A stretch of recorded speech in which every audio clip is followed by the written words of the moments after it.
ليش تطلبون كفيل مالي وتطلبون خطاب إذا جاكم الشخص تقولون جيب خطاب من الأمارة؟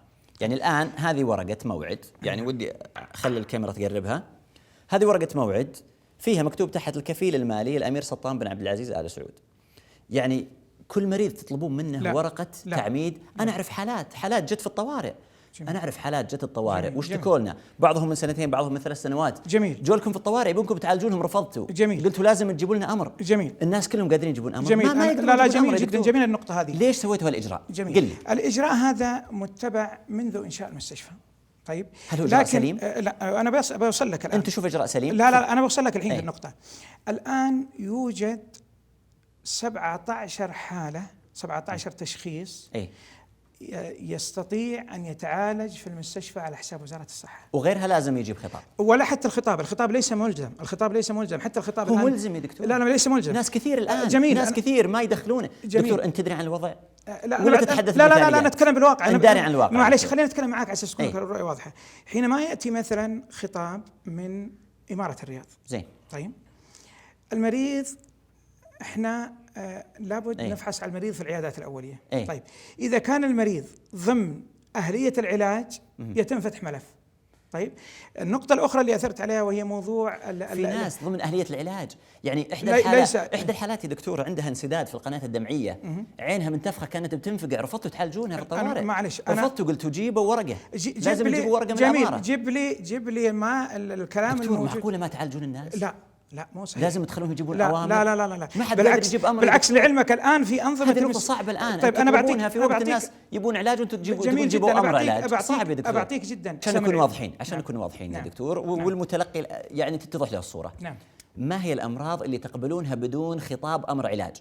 طيب الناس مرضى بيعالجون، علمنا عشان الناس يعرفون. جميل. ما يضطرون انهم يجيبون اوامر علاج. وش طبعا هي فوق 17 حاجه، لكن بعطيك اجزاء منها. لا قدر الله اذا كانت العين فيها ضربه مفتوحه باي سبب. زين. طيب. زين. يعني اصابه في العين، انفصال الشبكيه. جبت خطاب من الاماره ورحت المستشفى. وش كان التشخيص؟ رحت المستشفى اخذوا طبعا مني شو اسمه ذا، يعني شافوا الموضوع، يعني شو اسمه هذا، كشفوا علي كل شيء. وهذا ابو عبد الله هم قالوا لك روح جيب خطاب من الاماره؟ نعم. هم قالوا لك؟ ايوه هم قالوا لي لما خلصت السنه انا الان. لما خلصت الان قالوا جيب خطاب ثاني. قالوا جيب خطاب ثاني بعد؟ جيب خطاب ثاني بعد، وجبنا لهم الخطاب الثاني. اي نعم. ولما سووا العمليه طال عمرك اخذت يمكن سنه قبل خلق على الانتظار. متى؟ قال اذا اتصلنا عليك تعال. بالاتصال؟ نعم بالاتصال. اي نعم. فعلى كلنا سووا فيها عمليتين. اول عمليه طال عمرك يقولون عندك شو اسمه ذا، انفصال في الشبكيه ولا؟ انفصال في الشبكيه ولا؟ انفصال في الشبكيه ولا؟ هذه نقطة لازم نوقف عندها شوي. أنت قلت انفصال الشبكية هذه من الأمراض 17 اللي يتم علاجها بدون خطاب من الأمارة. صحيح. الرجل ألزمتوه يجيب خطاب من الأمارة نعم ويجيب خطابين. طيب جاب خطاب المرة الأولى. طيب ليش تلزمون يجيب خطاب مرة ثانية؟ جميل.